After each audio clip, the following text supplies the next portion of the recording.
It's Friday, August 7, 2020, just after market close in New York. This is the Real Vision Daily Briefing. I'm Ash Bennington in New York, joined shortly by our founder and CEO, Raoul Pal. But first, with the day's stories, Jack Farley. Thanks, Ash. The BLS released their July MSTIT this morning, and the non-farm payrolls rose 1.76 million in July, beating the median estimate of 1.48 million. The growth in the leisure and hospitality sector, as well as retail, was particularly robust. Since the trough in April, the US job market has added about 9.3 million jobs. And yet it remains the case that the total payrolls are still short of February levels by a staggering 12.88 million. So while we may be on the road to recovery, we're not even halfway there yet. The BLS also reported the latest unemployment rates, which did reflect the gains seen in the non-farm payrolls. The U3 unemployment rate fell to 10.2%, lower than the 10.6% that was expected. But the labor participation rate came in lower than expected, indicating that there's still some murkiness behind those non-farm payroll numbers. The labor market flow data shows that more than 3 million jobless workers are leaving the labor force every month, and this is causing what's known as shadow unemployment. Moreover, this data was collected the week of July 12th to July 18th, which was just as the high-frequency data signaled that the recovery was slowing down, if not reversing. For example, the Oxford Recovery Index has plateaued. If you look at data from payroll service providers, new hirings have largely ground to a halt. And then mobile phone data shows that retail foot traffic is back on the decline. A lot to think about for sure. For analysis on this and more, let's go back to Ash and someone who's making his much anticipated return to the Daily Briefing, Real Vision CEO Raoul Pal. Thanks, Jack. Welcome back, Raoul. It's good to be here, Ash. I always love your intro. It's so exciting. I'm waiting for the boom, boom, boom, boom, boom. It's Friday. It's the Daily Briefing. But I'm excited to be here. I was off last week. You and I were talking about off camera, off means just not in 12 meetings, but in exactly the same environment that I've been in for the rest of the time, as you have. Yeah, exactly. Living in the studio, so to speak, literally and metaphorically. Yeah. So Raoul, what have you been thinking about while you've been off? I know when you take time off, you're still thinking probably at a deeper level because you're not involved on the day-to-day stuff. So you're thinking big picture. What are your big picture thoughts on what's been happening the last couple of weeks? Well, one of the things I needed to set aside time for, and that was last weekend, was because I write Global Macro Investor. So it gives me the chance to filter out everything else and dump what's in my head out on paper. And often, if I've got some sense of confusion, when I go through the writing process, it clarifies or crystallizes into something clearer. So look, I mean, everybody asks me now all the time, what's your view on the dollar? Has it changed? And having that clarity of sitting down, writing GMI, I just realized I don't think it's changed. And I think this is all part of the same story, which is of dollar strength and a correction within it. I want to show some charts just so I can show people what I'm talking about, because I know I get asked the same question on Twitter, everywhere. Have you changed your view on the dollar? Isn't the dollar collapsing? So the first chart is the DXY. Very simply, the long-term uptrend, I don't think it's broken it. I think people have drawn the shorter term trend line. I think if I keep scrolling forward to some charts, there's a repeat of 1999 going on. 1999, we did this kind of 13 wave pattern. So look at that in that contextualization of what it did. I think we're at point 12, which was this correction phase that looked like it was going to break the uptrend and everybody got really bearish on the dollar. This was in the reflation part of 1999 before the deflationary recession part started and the dollar exploded higher. The current chart pattern is the same, but just longer and more stretched out. It's a much longer dollar cycle. So there's the 12 part with part 13 left to come. And if I show you both of the charts together, here's the two charts. One is a squashed up version of the other. Of course, I could be wrong. Maybe it's never going to work. But one thing I do know is there is, and this is all from Global Macro Investor, there's the DXY and the RSI. This is the lowest RSI, I think, in the entire history of the DXY. It's massively oversold and everybody's short and everybody's convinced the dollar's going to collapse. I'm not convinced yet, and I don't think it's got to those levels. So that's one of the things that I've been thinking about, and I don't think things have changed. In GMI, I run through numbers of reasons why that's unlikely to be the case, that things have changed. So let's wait and see. I can be wrong, and I'm happy to change my mind if I am, but I don't think I am yet. Well, Raoul, it also harkens back to something that we've talked about a lot on this program, which is it really does matter greatly what time horizon you're looking at. When people are looking at DXY on a 90-day chart, it looks very different than when you look at it on a 5-year chart. And so it's a question of the tactical versus the long-term and the strategic, whatever your view is. Yeah, and also it's another thing I've been explaining to people. It's also a matter of portfolio construction. People are very quick to look at every single trade isolated. And I did a whole piece on this, and many people have been getting emails about how you build portfolios and how you think about time horizon, how you think about stop losses, all of these things. These are really important. But portfolio is something a lot of people don't think about because they look at everything in isolation. But we all know that there's something called portfolio effect. And that's when you have offsetting trades that allow you to take more risk, even though not all parts of your portfolio work. It's why the long-short equity business is a very big game. Nobody expects all the shorts to go down, all the longs to go up. It's not how the game works. And it's the same with this. So yes, my dollar bet's not been working for the last 3 months. It's been working for numerous years. So within my time horizon, it's normal, but I have a lot of offsetting trades. So, whether it was silver or Bitcoin or Ethereum or bonds or whatever. So within an overall portfolio, it actually allows you to take risk. Well, you just touched on some of the hottest topics right now in the space, right? You're talking about Bitcoin, Ethereum, gold, and silver. Where do you want to begin? I think it's all part of the same narrative. And this is the narrative that I've been talking about on the Real Vision Daily Briefing as I've been trying to guide people from this hope event into the insolvency event, which is the narrative that I think I call the unfolding, and I think is what is playing out. So again, if people aren't sure what I'm talking about, there's a lot of cheerleading over what the stock market's doing. But stand back, I'm looking at my screen in front of me. The best performing sector in the S&P, or not in the S&P, the best performing sector in the US is gold miners. The worst performing sector, banks. If that's not telling you something, then I don't know what is. It's telling you there is an issue with credit or debt, and therefore there is a safety sought in gold, and that's same with the silver trade, and same with the Bitcoin trade. And the banks and the big borrowers of triple B equities like AT&T and stuff look terrible. That's what the market's telling us. We've also got the central banks continuing to print. So here's an interesting thing for you. We're all buying gold and silver and Bitcoin, again, to offset that. So we've got a reason why so many people are buying it, why they're so strong. And they've been great trades. But interesting enough, when I look at the G4, so the biggest 4 central banks in the world, their balance sheet, and I look at it in terms of gold has still underperformed the balance sheet by 50%. The central bank balance sheet has grown faster. So in theory, your purchasing power potentially has fallen faster. Now, right. I know it's not a straight trade-off. But it's a framework to look at it. It's a way to think about it. Yeah, equities have done a bit better. The S&P's done okay, but still has massively underperformed. In fact, there is only one asset in the entire world that has more than offset the balance sheet, and it's Bitcoin. I knew exactly where you're going. And when you look at the log chart of the balance sheets and the log chart of Bitcoin, they look very similar. And obvious when Bitcoin is going through quantitative tightening, when the central banks are going through quantitative easing at the same time, right. That's a heady mix. And Bitcoin is, I don't think even realize that. I only realized it when I was starting to have this hunch that almost no trade matters except Bitcoin at this point. Almost everything is an inferior trade to Bitcoin.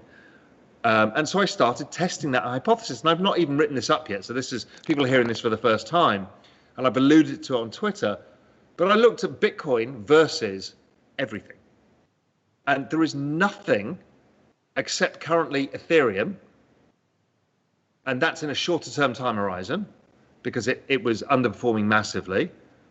But on any meaningful time horizon, whether it's 1 year, 2 year, 3 year, 4 year, 5 year, 6 year, Bitcoin's basically outperforming everything and is breaking out versus everything or another term, everything is breaking down versus Bitcoin. It's like the supernova that's sucking in everything else around it in terms of performance. Because, the equity market, look at the S&P divided by Bitcoin. It's falling off a cliff. It's like, wow. Gold, same. It's like, okay, this is interesting. Any commodity indices, I can't find anything that remotely looks as good, except Ethereum, which I think in a shorter-term time horizon, much like silver looked better than gold in the short-term time horizon. Right. And it's just got me thinking. So then I thought in my head, it's like, yeah, but Bitcoin is a 50, 60 volt, 60 volt, and gold is 13 volt. So maybe it's just that. But then when I 5 times gold and do a little formula, it still doesn't look any better. And then you think, well, yeah, but gold, you could take a lot more leverage because of that. And then you think, yeah, but Bitcoin's so superior. Why could you not take leverage in that, even though it's more volatile? I can't find a reason currently why it's not going to go up 100 or 200% the rest of this year, knowing what we know about some issues in China going on, where, I mean, Hong Kong, there's this issue with getting capital out of Hong Kong. We've got the election. There's the fear of what happens to your money over the election. Who's going to get taxed, who's not. There's a whole number of other little swing factors, plus the fact that the US has allowed Bitcoin as the US banks to custody Bitcoin, which allows basically hedge funds to own it in prime brokerage accounts, and Bitcoin Mom, the woman who runs the SEC on this particular issue, has got back in until 2025. And there's some more legislation just got, moved on by New York. Basically, it's being set up for every single institution to buy it. And we get a chance to front run, for once, the financial market participants without them front running us. Yeah, it's interesting. It's a place where retail can finally outcompete institutional because of the ability to, do that and access those markets more easily. Yeah, Hester Pierce story, big news. So many thoughts to what you just said, Raoul. I'm really looking forward actually to seeing your Bitcoin research and seeing on a volatility adjusted basis and versus other asset classes. That's going to be really interesting. It's really interesting to me when we're talking about quantitative tightening in the Bitcoin space. And of course, the proponents of Bitcoin would say not just quantitative tightening, but programmatic quantitative tightening in a way that can't be meddled with by anyone outside the platform. If you think about what the Fed try and do, they try and give predictable forward guidance, right, which is always wrong. Bitcoin has predictable forward guidance that is immutable. It will never change how the central bank of Bitcoin, i.e. the magic formula, continues. Yeah. So if you want forward guidance, it's perfect in every way. And the Fed is clearly not. Yeah, virtually immutable, except for the possibility of a substantial hard fork, which would break the social culture and the contract around Bitcoin. So I don't think that's ever going to happen. So that immutability is something that central banks around the world, I guess, depending on your perspective, Raoul, either envy or fear.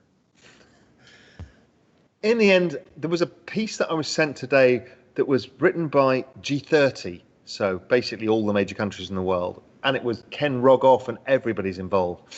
And it was just laying out the guidelines of where this is all going in terms of the central bank digital currencies. And A, they're going to be slower than we think, but B, they're coming, and they have no idea how to integrate into all of the existing world, what it means, because nobody really knows how monetary policy is going to work. It's a fascinating time. I can't express how much is changing in the whole financial space. I've talked a long time about where macro and crypto were two different paths, but on the distant horizon, they were meeting. So when we first started Real Vision back in 2016, the horizon was some way there. We're right here, right now. The paths have collided and everything is coming to this moment. So anyway, so that's one of the reasons I'm extremely positive about Bitcoin. Just because it just makes so much sense at this particular moment in time. Yeah, and Ethereum, to your point earlier, has an entirely different set of dynamics that's driving it. With Ethereum 2.0 coming down the pike, the massive rise in DeFi, and the use cases that are coming out that begin to do a lot of things that we've been hearing about digital currencies being able to do, but now actually being implemented, and perhaps in the near future potentially being implemented at scale. Yeah, exactly. So, that whole world is exciting me. The dollar's been interesting me. And again, I've spoken many times about this period, this June, July, August, September, October, November period that concerns me in markets, because we can see that it's not looking like anybody wants to do a deal. And that's because politics are getting in the way. Yeah. So we don't really know the true reasons, but from what I hear, it's mail-in voting. That's the issue. The Democrats will not allow anything to pass without mail-in voting. The Republicans don't want mail-in voting because it's basically will give the election to the Democrats. So you either sacrifice your population or you sacrifice the election. That's what's happening, I think. And that's, there's a guy on Twitter who's been talking a lot about this. I think that's a very interesting thing. But now here we are, and we've got benefits rolling off left, right, and centre. Yeah. And nothing to replace them, and it's not clear that there will be. So I think this, considering the Fed also not in the equation, there's limited liquidity support in markets right now. And I think people should be, if they have been participating in the rally, be a little bit nervous. And because things like the dollar is the most oversold in history, gold is the most overbought in all its history, silver's the most overbought in all its history, and I'm bullish on gold and silver, the chances of a sharp and nasty correction are very high. So people just need to be cautious and understand it's a quiet summer month with no Fed liquidity where they haven't passed stimulus ahead of an election. Normally, that would mean volatility. So I think people should just be cautious. Buy some puts, buy some VIX calls, do something so you can sleep at night, just to make sure. Yeah, and I was just going to say, Raoul, and yet, despite all of these headwinds, political headwinds, fiscal headwinds, the rise of viruses, the rise of the virus that bounces up and down as the reopening and lockdown rolls on and off, and yet, despite all of this, S&P closing out the week 3351. Yeah, it tried to go down. It tried to go down and couldn't. And it's extraordinary. I mean, I've not been trading it. I haven't traded against it. The only position I've had is short banks, which rallied a lot today, but well within their very tight range. But it can continue like this, and that's okay. If you're participating, that's good. Maybe just own calls instead of owning futures, or owning ETF. Just own calls. So then, if it does fall, you just lose your premium.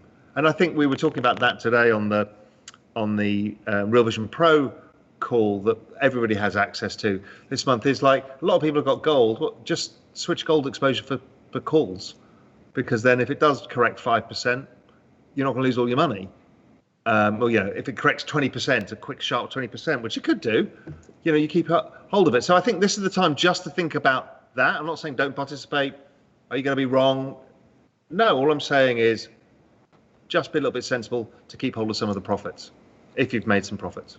Yeah, and speaking of making profits, just for context, from prior week, S&P up 2.4% on 3271 last week's close, and down only 1.2% from the all-time intraday high, 19 February 2020 of 3393. Yeah, and Sven talked about this. It just closed the gap on the charts in the S&P in his long interview. He talked about that gap, and it's closed it. I'm using the Russell 2000 chart versus the Nikkei 1990, and they're still very similar to me. It would suggest that the market potentially can roll over here. Again, it's not a bet I'm taking. I'm just merely observing. I'm still really, interested in the bond market, which I think is an okay trade, not the best quality trade. Interested in crypto, interested in the dollar still, and interested in precious metals. Raoul, when you look at that chart, Russell versus the Nikkei 93, I can show it to you. I can show it to you, Ash. The wonders of technology. It's Even better. It's in fact, the front page of GMI this month. It's that classic crash pattern chart. Why the Russell 2000? Because it's not skewed by a few stocks. So it's giving us the broad index. It's, it's a decent match. It's been a decent match.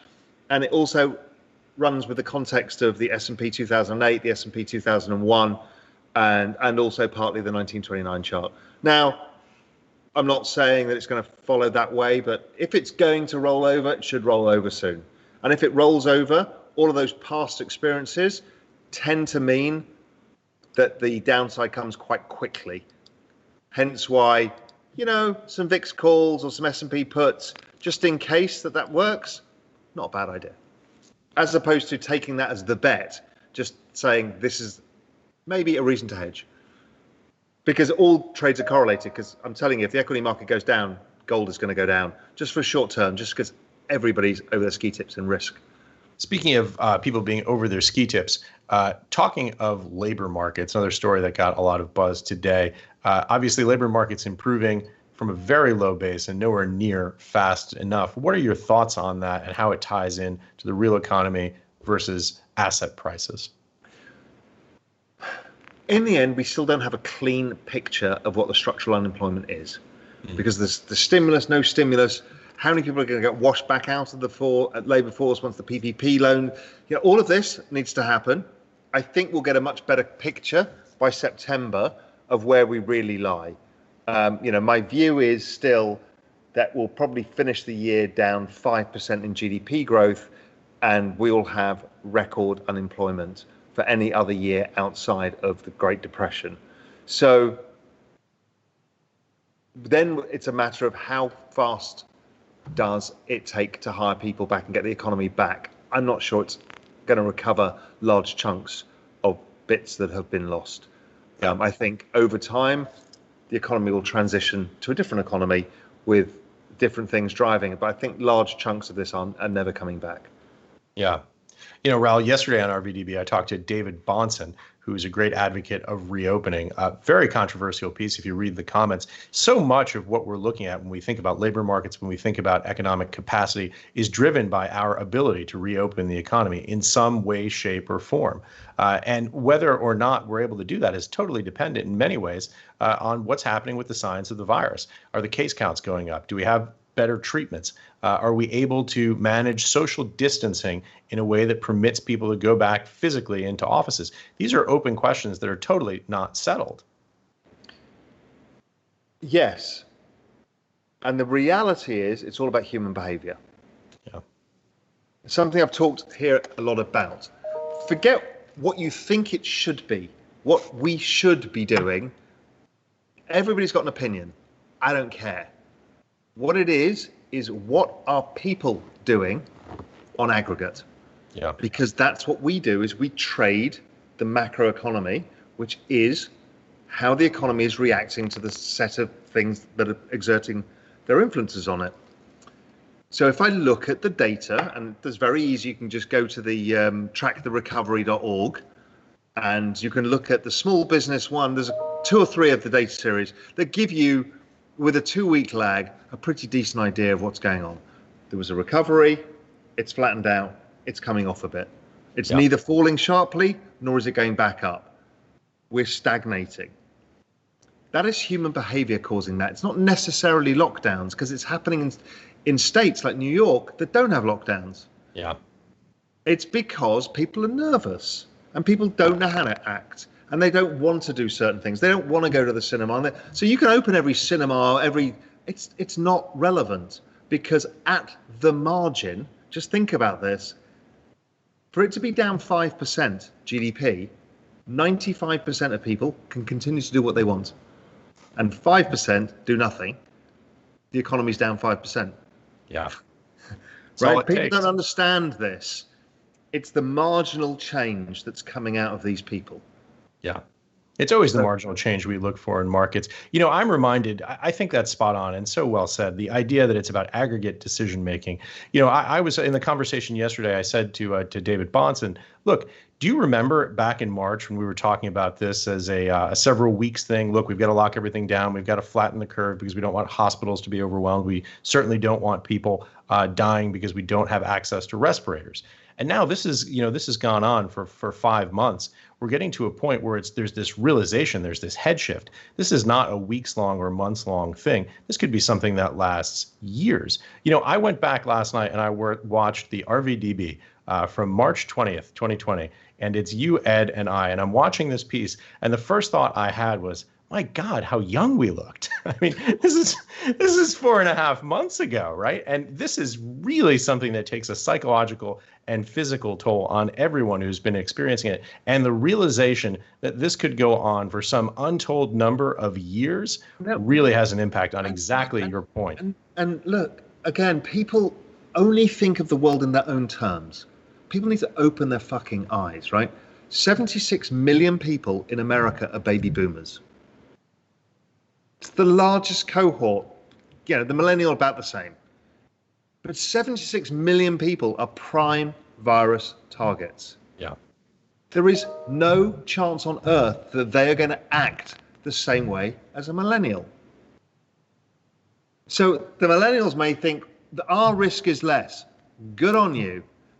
You can't see your parents if you do that, because your parents are terrified. Because you know what? The probability of death for them rises much faster. Yes. Or of serious illness.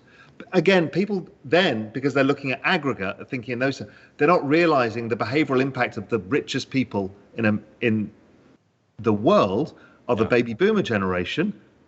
Those are the people who are disincentivized from going out, going to a restaurant, going anywhere public, doing anything. I know, I speak to my mother.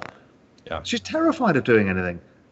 My wife's parents, they're like, no, we're rural New Jersey at the end of like a farm track, and we don't want to see anybody speak to anybody. And they've been like that for 5 months.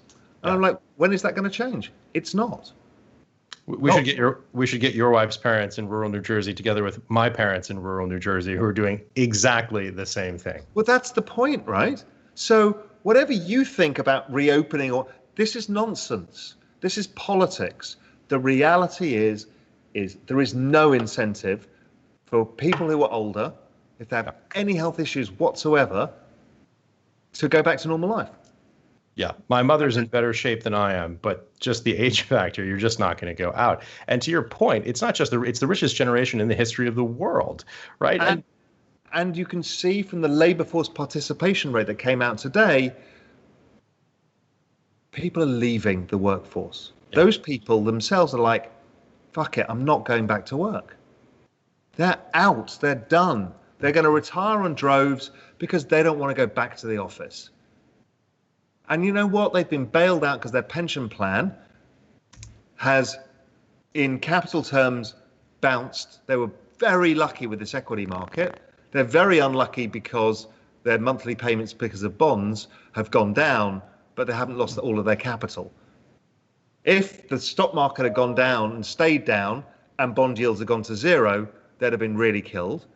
They're already going to get less money each month when they retire because bond yields have fallen. But the fact that equities went up has helped them a bit. But yes, this is not going away.